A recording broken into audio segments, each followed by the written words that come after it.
So you go continue your story from where you stop. But before you do, just take like 3 minutes, narrate what you tell us yesterday, just in 3 minutes, so that you go continue the story. Okay? You carry in picture, come? Yes, ma'am. All right, thank you. Let's appreciate her, please.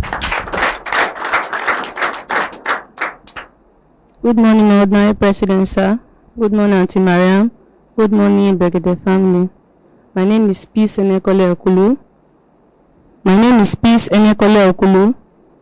I'm the lady who got saved from prison. I got married to Mr. George the year 2009. In full name? George Unazi, 2009. 2010, he left for Malaysia. Then I went to stay with his family. 2011, around March, he called me. 2011, he called me and invited me over to Malaysia to come and see him, with the reasons of like, I have growth in the eyes, that it's better for us to operate it there. The operation in Nigeria, there can be complications. So I accepted the invitation. Then I was pregnant for my second child for 3 months. So I accepted the invitation, where I moved down to Lagos to stay with his sister. I processed the passport myself. I went to immigration office in Koyi, Lagos. I did the passport myself. But the visa and the ticket, everything was processed by I don't know, but some of his friends. But later I got a call from him during the process that his friend will be coming from Malaysia at around April. That he got a bag for me as a gift. So he said the friend would pass the bag to me. So I was like, okay. Then I'd already packed my things in my own bag that I brought all the way from Benue. So when the friend arrived in Nigeria, he called me on a Sunday morning that I was preparing to go to church, that I should go collect the bag from the friend. So later he called me and changed his mind. He said I should not go, that his younger brother should go and collect the bag. So I had to stay back. I didn't go to church for me to receive the bag. So the a younger brother left in the morning, very early, and came back around after 2 to 3 like that. So when they brought the bag, the other sister was already back from the church and the daughter.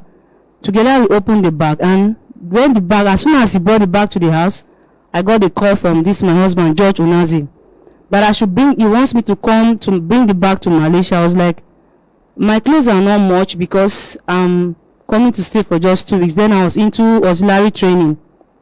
So I don't want to like neglect my training. So it was like, it's just for 2 weeks. He said it's just for 2 weeks, and that's why I didn't bring much clothes. So the bag I have with me is okay. He said, no, it's a kind of fancy bag that, like, when people see me with it in the airport, they will respect me. So when we opened the bag, not just me and the elder sister and her daughter, I saw attachments, a lot of attachments in the bag. So I called him back and said, what was all this attachment for? He said, I should come over with it. That is expensive in Malaysia. That's the business he do. So when we dig down to the bag, we found a lot of CD plates, Nigerian movies. I called again and asked about the CD plates. He said I should come over with them. That's what he do, that they are all expensive in Malaysia. So I was like, okay. They helped me, moved my things to this same bag. And that was how I left for Malaysia. When I got to the airport, I checked in my bag and I entered the flight. So I transit from Nigeria to Dubai. There was a stopover for like 2.5 hours like that. So from Dubai to Malaysia. So I think they detected the drug from Dubai. Before I reached Malaysia, when I got to Malaysia, they stamped me out. Reaching where I would collect my bag, the police were already there, but on mufti. So as soon as I touched the bag, they asked me to follow them. So I was like, why will I follow you? I don't know you. They said, just follow us. So I followed them with the bag. So when they took me to a room, they called the searching room. So they make me sit down, and they brought the bag, they brought the table, they put the bag in the middle of the room. So I was like, what is going on? I'm pregnant, I'm tired, I need to go and rest. They said, give us few hours. If we didn't see what we are looking for, you will go. So I waited. While I waited, they came with screwdriver. I saw them bringing so many things, but the one I could see clearly was screwdriver. They put the bag in the middle of the table and they opened the bag. So when they opened the bag, like they split the bag into 2. Then they brought out 3 bags of drugs. They packed it by the side edge of the bag, and then they recoupled it. I became shocked, and that was how I was arrested. And from that very night, the beating started. I was beaten thoroughly because they want me to tell them about the drug. So I told them the whole story I know about the drug and how I collected the bag, but they didn't believe. So the beating was intense. From there, they took me to the lockup where I stayed for 14 days. After 14 days, they took me to the court, from the court to the prison as a remand prisoner, where I stayed for 4 years. So I stayed remand for 4 years. After 4 years, I lost my case and I was sentenced to death by hanging. But as per then, Barack Obama came to Malaysia and he pleaded and they put an end to hanging for women. So it became life imprisonment. Please continue. Okay.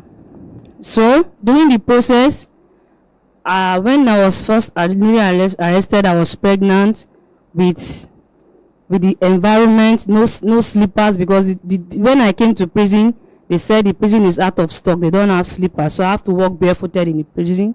And the food is so strange that I was not eating. So the shock and everything. So he told me to be after 2 months or something. The friend, he sent one Mr. Julius, like I stated yesterday. He came to the prison and he was like, we paid lawyer, we are fighting, just cooperate with us, be calm and don't say anything. So I was like, who are you to me? I just want to know. He said, Mr. George Unazi sent me to you. So I was like, were you that one that brought the bag? Then were you the one that brought the bag to Nigeria? I said, yes, I'm the one that brought that bag, but believe me, your husband never told me you are his wife. He said you are his cousin. If I had known you are his wife, I would never allow you to come to Malaysia with the bag. So with time, as time goes on, he lied that he paid a lawyer. Me, I was inside, I don't know, battling my pregnancy and the suffering in prison. Paid the first lawyer, he said he paid lawyer. The lawyer, whenever I go to court, nobody come for me, nobody turn up. So I was they transferred my case to Federal High Court. I don't have access, I have no money to call my family. So you go to my family. When I was leaving for Malaysia, my first girl is just a year and 11 months. She was with my father, my family. So she was there till 5 years. I was still in prison. When there was no story for him to tell my family, just came one day as usual. So I made mention of my son. I was pregnant before I was arrested. The pregnancy grew until labor time. I went into labor. So that night is a night I can never forget. When I went into labor, they said it's a drug case. It's a big, serious case. So I was on handcuff. So the doctor pleaded, when I was about to push the baby, the doctor pleaded for them to release me for a moment. They said no, that is the law. So I had to push my baby with handcuff. Handcuff? Yes, ma'am.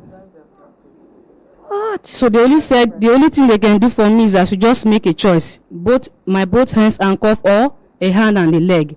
So I said, let me go for a hand and a leg. It's easy. So I can use this other hand and leg to push the baby. So that was how I gave birth to the baby on handcuff. Everything on handcuff.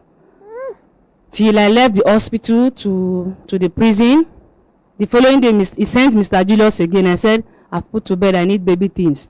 Because whenever he came once, after I put to bed, he came once with Mr. Julius. When I saw him, that was how I threatened him. I said, I will tell the prison now you are the reason why I'm here. So he ran away. Even in the court, when he comes to the court, to see me and the baby, I don't give him the chance to come close because he has not told me the reason why, who is responsible for what happened. He's denying it. He said, they said him there is a business deal between him and some people, that everything that happened to me is a setup. But I said, if they found the thing in this bag that your friend brought all the way from Malaysia, he said yes, this his friend gave the bag to another friend when they set him up. It was just narrating stories. And when the friend saw the sincerity in me, and somehow along the line the friend became touched and he said, let me tell you something, your husband is a drug dealer, I work for him, he knows about it, but I never knew you are his wife. So he told me to keep it to myself. As time goes on, the suffering raising the baby, everything, the stress, I went into depression when they placed me on mental peace just to help me stable my mindset. So it was so intense that I tried to beg for money to get a call car because I want to get to my father to tell my father that they need to arrest him. That is the reason, after Mr. Julius have told me, that is the reason why I'm in prison. Because he told my father that there's a case of fake visa and a fake passport. So they put me behind bars, depending on when he will raise money from our appeal. So he's trying to raise money. To make the whole story worse, he bought a house for his family. He went and told the family that he's selling the house because he wants to pay me.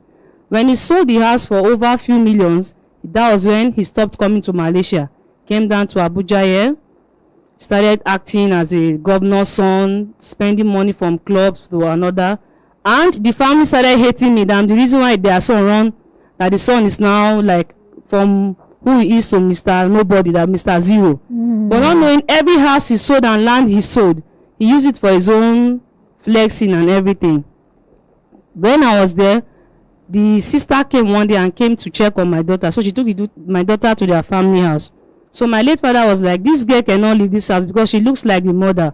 Whenever I see this girl, I feel at peace. I can like wait for my daughter.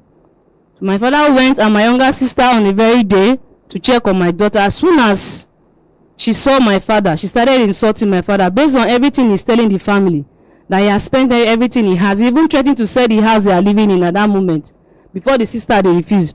The sister said, that one I know she never liked me from onset. She said, "Nine good for Mary, nine good for her." And then tell her, say, she stay Nigeria. She said she won't go Malaysia. I think she don't make my brother, they sell all her house, they sell everything. So she started embarrassing my father. When my younger sister wanted to fight back, my father said, don't fight. I will not say anything till my daughter comes back. They left the house. So my father firstly took my daughter back to the house, and she stayed there till she was 5 years. When I sent the second one, Victor, back, he was with my family. So this same judge came that time, because when I was in prison, I was looking for a way to contact my family. I cannot contact my family. I begged Julius. I gave Julius my father's number, but Julius is acting under his instruction because Julius worked for him. For prison there, they know they give una a chance to make call. Then they give us chance, but the card no be free. When you have money, you can buy card. And you no get money. And I no get money. I no get anybody. And even if Julius comes to me, they allow Julius like keep money for me, and I go take buy extra something. So that you no go communicate with yes. So he just come one fateful day, like normal visit. He bring things for the children. He can't tell my father, say, he won't carry the girl, go make her. That's how he ran away with my daughter and my son. Took them to Lagos to his elder sister. So when everything got to me late. Then it was when I got to life, I was sentenced to life imprisonment, that I had a chance to talk to my family. Because my lawyer now gave me money. I begged her. She gave me 50 ringgit. I cannot remember. I cannot forget. I bought a call card, and I called my father. My father was like, "Hey, this is you." I said, "Me." I said, "What happened?" My father gave me all the update. I said, "No. Please look for him and arrest him. This is what happened. This is what I'm going through." So my father said, recently just came around away with the children. We don't even know their whereabouts. We heard they are in Lagos. So my father said everything that is happening, that he's not going to say anything till I come out. He's waiting. So that's when he ran away with the children. He stopped keeping in touch with my father, because now it's over years now. Now 8 years has gone by. He doesn't have any story to say. He doesn't know the lies to tell them anymore. So he just cut ties with them. So that was when my father was like, the worst has happened, and that's the reason why he has run away. So when that call card finished, there's no way I can call my father. Till when I came down, my lawyer put in for an appeal. So the worst thing is, the reason why I lost my case, my trials in the Federal High Court, was because the name in the invitation letter did not correspond with the name they found in the airport. Like when I told them I was coming to see my husband, so the judge collected the invitation letter and gave it to the officers that arrested me. So they went to the airport to check. I told them George entered Malaysia 2010 and I was arrested 2011. So when they went to check, it was a different name entirely. They saw same picture but different name. They saw one Umar King somebody, and I present to them George Unazi. Jessica, I beg make you put the picture, make them see. So they said the other one we get King Umar. That third one where I said yes. So now be this not the name where they use with them Sabi am there.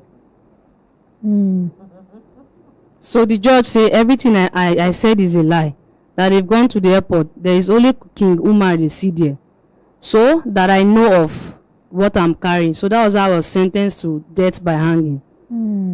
Everything happened. Now so, be this? Yes. Waiting be in name. This you his name. See the picture now on the screen. Okay. Yes. Your ex-husband. Waiting be in name. I know him as George Unazi. George Unazi. Yes. And for Malaysia na King Umar. Yes. Okay. Yes. Continue. So that was how I met this white girl. Thank you very much, Auntie Jason. I met the white girl that introduced me to the mom, because the stress became so hard for the baby that the baby was always sick. There was no good food. The prison there is, they don't like black, and I'm drug case. So whatever food they give to me, ration they give to me, is automatically what they give to the baby. There's nothing like special meal for the baby. So me, the food is sometimes half done. I'll force him like to feed him with half done rice and a kind of boiled fish. Sometimes the fish is not fresh. When you eat, you see worms coming out, but you eat to survive.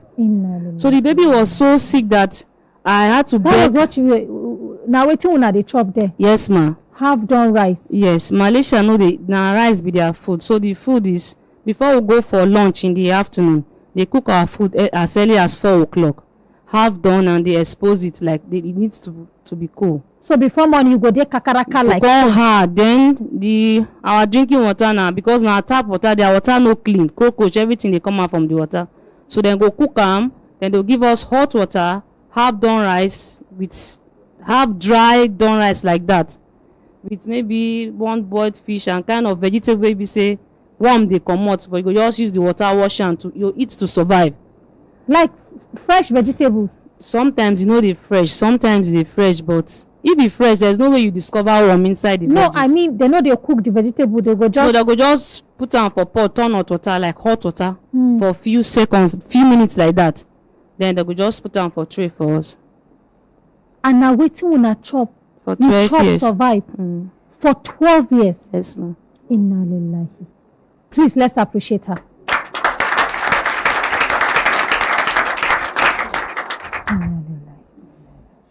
Continue. So as a long sentence prisoner, they don't give you the privilege to stay in one prison. Because sometimes when you stay in this prison for long, you are used to the prison, you can cope. So there's something they call prison transfer, which I fear, because if they are to transfer you as a long-time prisoner, you are going to a prison more worse than the one you. So I suffered that. I went to almost like say 5-6 prison before the day of my release, and every experience was a bitter one and different one entirely, different food entirely as well. Because some prison the food can be better. Sometimes they can give you fried fish, whereas some prison like from January to December is boiled fish where you can find cockroach. Sometimes you find even geckos. We found geckos in our food. We just pick it out, we eat. What gecko? Yes, ma. Cockroach. Inside your food? Yes, ma. Cockroach. That's one we are used to it. You just pick it out, push it aside. You wash the rice or wash the fish. You eat to survive. So when I was transferred to another prison, I begged my lawyer. She helped me and they moved me back to the international prison, because I have Nigerians there. Sometimes we talk to each other. We encourage each other. So to cut I moved from one prison to another, thing. I went to a particular prison where I met a Mongolia girl. That was around 2022. I was almost coming out and I have fear for my ticket. This is going to pay my ticket, because Malaysia can never buy tickets for you. Once they deport you, you wait your family to settle your ticket. So this Mongolia girl, we were talking, so I felt like she can help me. So something told me to open up my story to her. I told her everything. So she was like, "Judge, how does he look?" I said, "Which of the judge you know?" So she told me, "There's one judge I know. He's not that tall." So she described him. It's exactly. So at around 2017, 18 to 19, George was in Malaysia and never came to see me in prison. He was in Benton, a state they call Benton in Malaysia. I was in Benton prison. From the prison to where George stays is just 15 to 20-minute drive. He stayed in Malaysia for a few years. Again, he never came to see me. And that lady, that Mongolian lady, Sabian. She Sabian because she dey work for casino. In they play casino. She say they very specialized in gambling. So one of their big top customer there. So she know him. She say she know George. She describe him exactly. She dey inside prison. Yes, she come for her visa. I think expired. They come carry her come serve for 3 months. I met Cindy from Mongolia. She gave me every information. So when I come back, 2000, when I serve finish, but she can't tell me say, and something happened that they shot him is dead. I said, "Really, the judge is dead." So that was when I went through my diary where I wrote my numbers. I called his friend, Julius.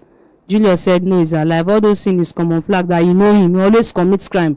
Whenever I commit crime, do something to cover it, so they will think they will not come for him. They will think he's dead, really. They just went there and those his gang. They shoot gun and they distract everybody, so they will not come for him. I said, okay, fine. In 2023, when I came out, how you take comot? Okay, they gave me 18 years after they reduced my charges. They gave me. How you take? Make you tell us how intervention comes so they reduce your life imprisonment to 18 years and with your final release. Like I said yesterday, this lawyer, he lied, he paid. He did not pay. He only paid 6,000 for them to open my file. Okay. So this lawyer self was not it was Mr. Kapasin, very famous lawyer in Malaysia. Somewhere along the line, he died. So but it was before he died. He joined the ancestors. Yeah, he joined his ancestors. So he introduced my case to his daughter.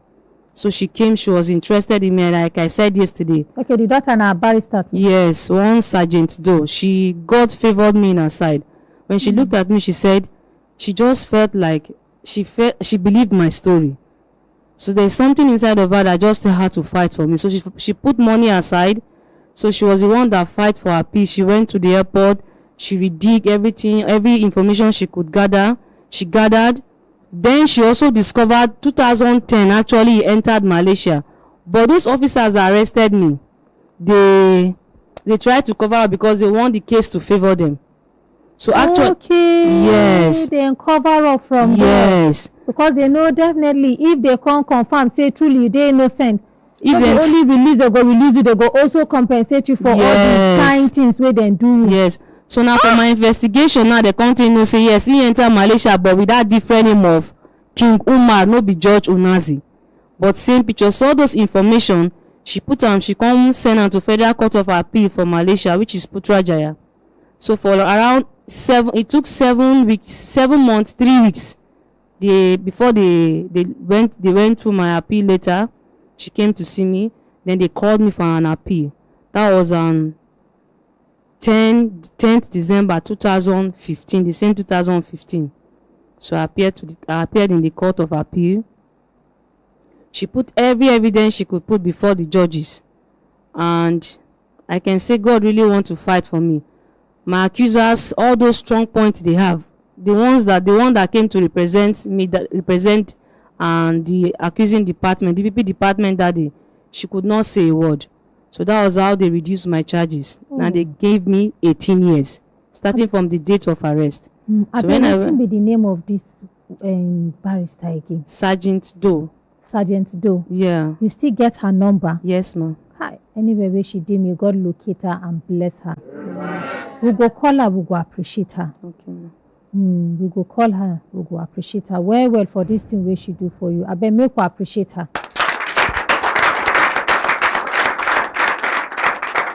Let's continue. So that's how they reduced my charges and they gave me 18 years. So if you in the prison, there's how they count it. So 18 years became 12 years. So exactly 12 years around May 17, 2023, I was released and taken to deportation camp. So to God be the glory. I happens to meet a pastor. He's a Nigerian man there who does charity. He comes to prison to visit people. So he was the one that helped me mention my case to the embassy. So then the embassy remembered that one somebody judge. We know that lady. She was the one that we sent the baby to Nigeria. So they came very quick for me. They provide the traveling document because the police, they collected my passport. That was how exactly 14 days I stayed in immigration.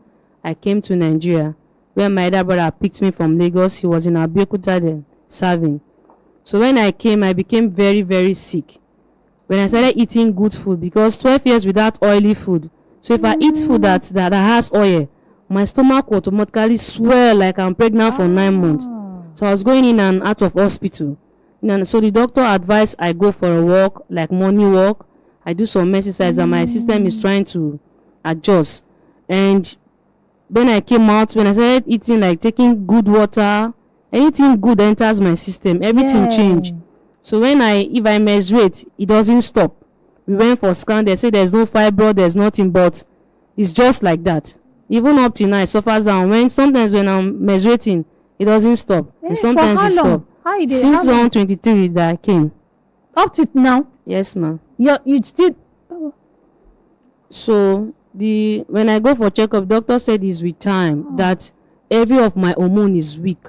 All my hormone is dead. That I need, even he said my immune system is also weak, very, very weak. Because I lost all the vitamins, everything in the body. No protein, no vitamin, nothing. So now God just keep you alive for my sister. Yes, ma'am. Even me as around 2022, I felt I was going to die. I wrote a letter because then, if I'm walking, I'm feeling empty. I feel like my body is this side while my soul is on the other side. There was no strength again in my body. So when my brother was trying to make me calm down. So I said, the only way I will calm down is when I forget about George and the children. He said, no, you cannot leave your children for him. You have to go for your children. I said, how can I fight him? So he advised I go down to Benue to see my mother. His mother is in Benue. So when I went to Benue, that was around November 2023. Somehow, my brother advised me. So I called Julius. I said, Julius, please give me your friend number. I just want him to know that I'm in Nigeria. 5 of his number, none of the numbers were going. So Julius said I should just go to his DM in Facebook and drop a message. So I went, I dropped a message. I said, hi, Unazi, this is me. I'm out to, please talk to me if you are ready. So then I left my number there. Quickly called me. So when he called me one afternoon, we were talking. I said, boss, I'm out because I cannot refer to him as husband. That's my husband. I said, my boss, I don't come out. I beg, say to me. I beg, make una appreciate her. That one where you don't tell her, you don't pass message. You don't pass a message, make you know. I said, boss, your girl don't come out. Anything for your girl. First, I won't go hospital. This is what they do me. And they bleed, they finish. And secondly, I beg, settle me 12 years. I no go leave you for these 12 years. So like heartless, wicked, not being remorseful. He started the conversation like, if God say you are going to marry another man, I will not leave my baby for you. I can give you the boy, I cannot give you the girl. I'm with a girl, I'm with a woman. It was just, I said, oh God, I don't care. You didn't know what I call you. I said, boss, settle me. I want settlement. Who's talking about marriage? Who's talking about love? Give me money. I want to go for checkup. So he quickly called the mom. The mom came to my house. She lied prostrate. She was crying. I said, Mama, you are like your son. You thought I was dead all through these years. You never. There's no day I call my father. My father will say, George mother said, how are you? Blah blah blah. No. In fact, that time, where the mama come, you for just grab her straight to the who be those NDLEA. Straight to NDLEA. Go narrate all your story there. Narrate all your story where the holy mama, that her prostration should go do and where we're there. In no time you go come out for that place. You go come out for that place. Then you go can't tell the world waiting in do to you. Honestly speaking, sometimes make una know they see make her the advice. You see waiting an ordinary president they talk. If una they do this kind semester, I make sometimes if somebody come here they carry complaint and the person they do semester you go see our ordinary president go ginger the person. You go just ginger and shout because you know go come somebody do you bad and you come they report am like say you be good Samaritan. And another president now him be the bad person. This kind of thing, even family members, people go carry complaint come here. Sorry, sir, they divert. People go carry complaint come here. We go they struggle to help them get justice. Then you go here say, family members start say make them leave the matter, say they go handle am. Why would I not handle am since? Now when the matter come here, we do this one case like that. Now when matter come here, they go talk say, we go handle am. Family say make them forgive am. You see that time where you inform your father. If to say your father take drastic measure, aggressive measure that time, look for ways, go report to the Nigerian police, report to DSS, report to NDLEA, report to, in fact, to the authorities. Therefore, don't grab am. Immediately, government for don't send message to Malaysia. say see the person wey una dey look for, come carry am, release our daughter. But your papa say leave everything to God. Which God?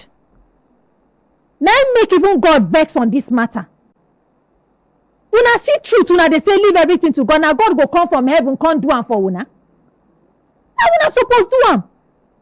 You get family members, you get brothers, strong brothers. You see your papa. Let's assume your dad is even old, he cannot do anything. How about your brothers? What were they doing when they had this message? They hear, say, see the kind torture where their sister they pass to, they chop only rice, half-done rice and boiled fish every day. Kai.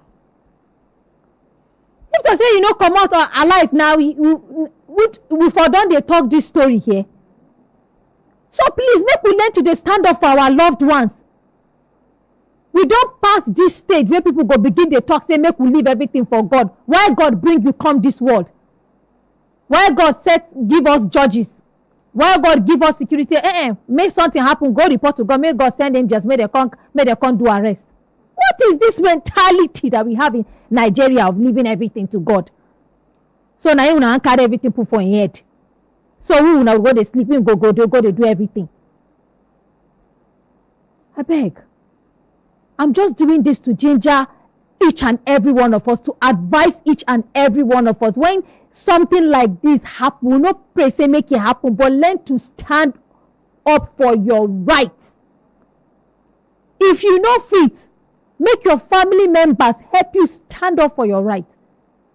If they stand up since that time, she for not reach that time.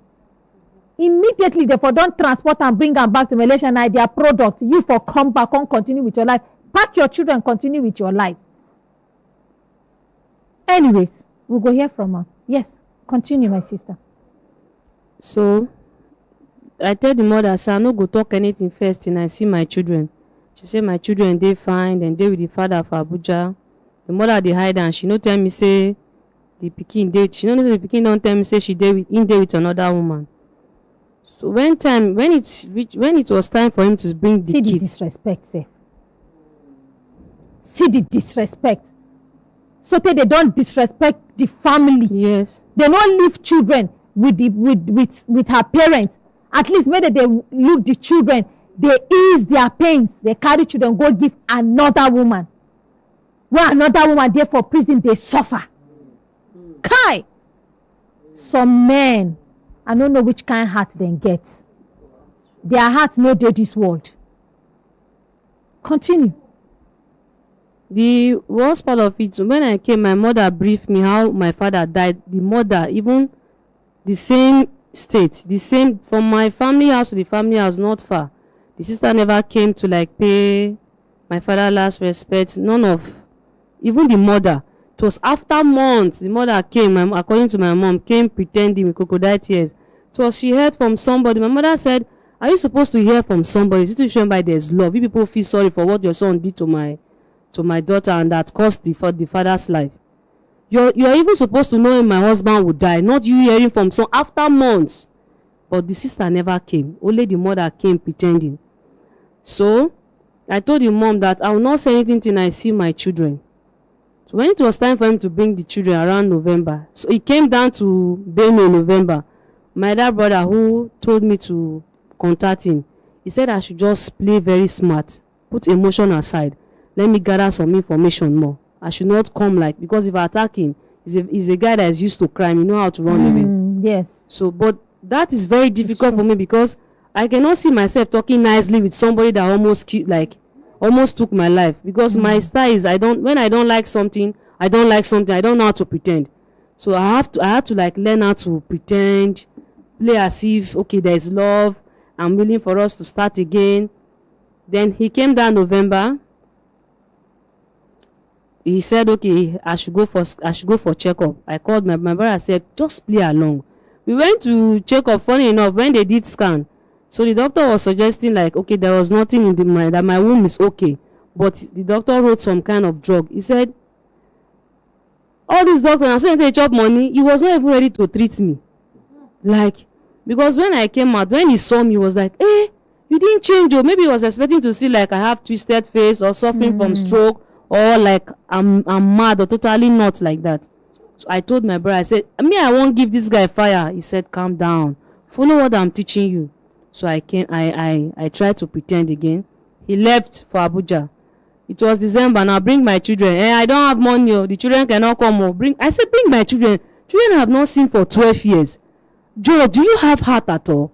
Bring these children. Are you the one catering for the children all these years? Have you been the one paying the school fees?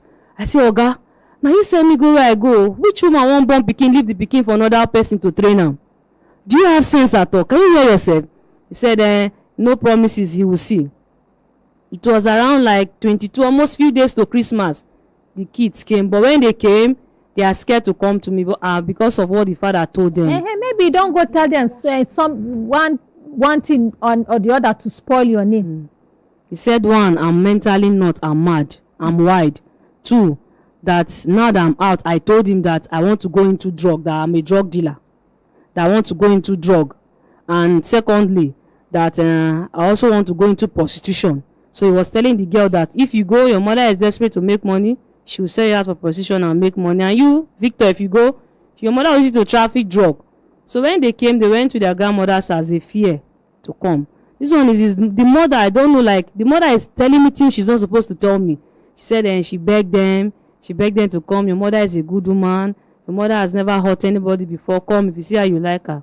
So when they came, they saw me. I ran to them. They were like moving away. But as a mother, I know I have to start from somewhere. So I hugged them. I was laughing. I said, Princess, you're not a big girl. Look at Victor. So when they saw the way I was talking to them, they followed me inside my room. They sat on the bed. I said, Princess, why are you avoiding me now? You didn't see photos of the both of us. She said she knew. But they told her that I was dead. First time she heard that I'm dead. And secondly, the father that I cried. Unalive. And secondly, the father told her that I left him for another man. I left him, the children for another man. So the hatred started when she don't even know me. When she was 8 years, she heard those stories about me. I said, really? I said, so I was stopping from coming. She said, even this one we came, we don't want to come over. Just say, let me come and see what my mother looked like. Then I'll go back. No love, just like she was talking to a stranger. Because he's trying to force this woman, this is new wife, into their life. And that's what he's trying to do. So I was like, so your father never told you the reason why I disappeared? She said, no, nobody told me. They only said you're a prostitute, or somehow they said you died, somehow they said you left daddy, stuff like that. So I became angry. I said, okay, it's time for me to tell them the story. I felt they are children. I don't want to disturb them. So I sat the both of them. I told them the whole story. So my daughter broke down. She started crying. So she apologized. So as God could have it, there was connection between me and her, as though we've seen. Appreciate her.